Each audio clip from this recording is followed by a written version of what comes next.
If you're having trouble hearing, there's no reason to have to deal with it anymore. It can cost you money if you're a salesman if you don't hear it right. Somebody may want a product and you may talk them out of it because you didn't hear them right. I think it can really cost a person their job. I think it can cost them sales. I think it can cost a lot to not hear what's out there.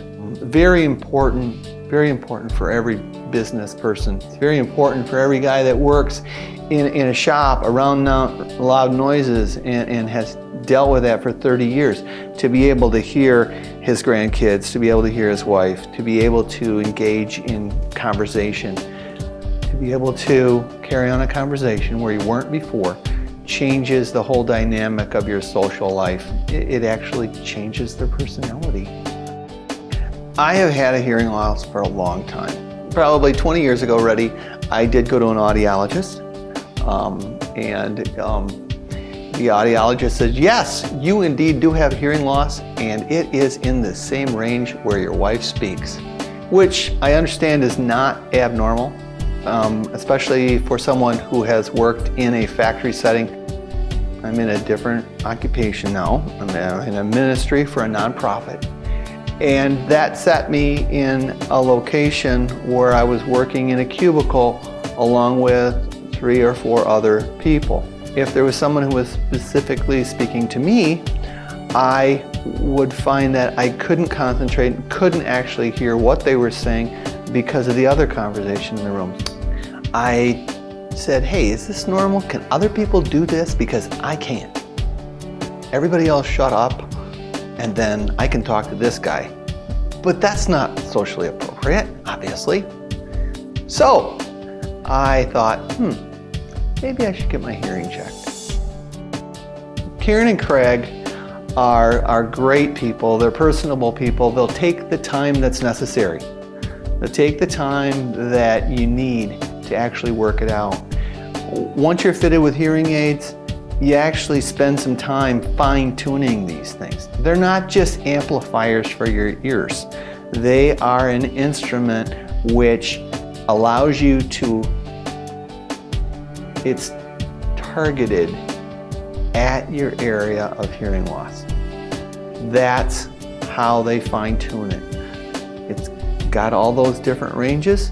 You need a little more volume in one area than another. Boom chakalaka. It works.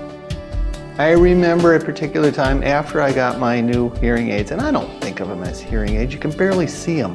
I think of hearing aids as the great big things that stick on the side of people's heads and are so obvious.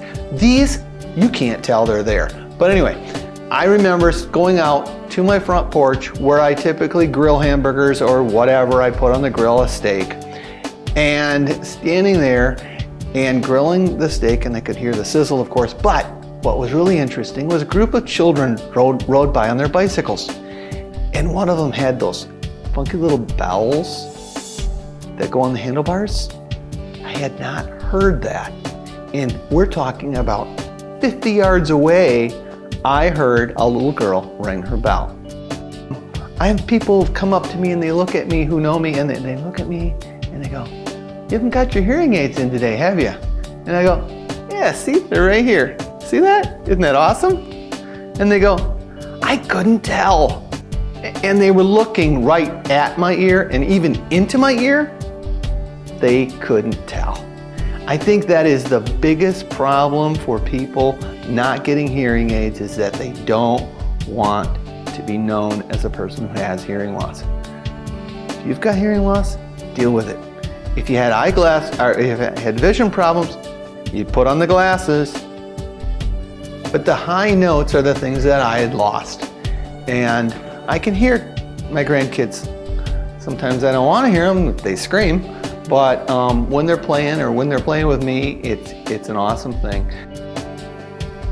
If you're struggling at work, hearing the boss, hearing your secretary, hearing the people that you need to talk to in a loud, crowded room, you can get that fixed today.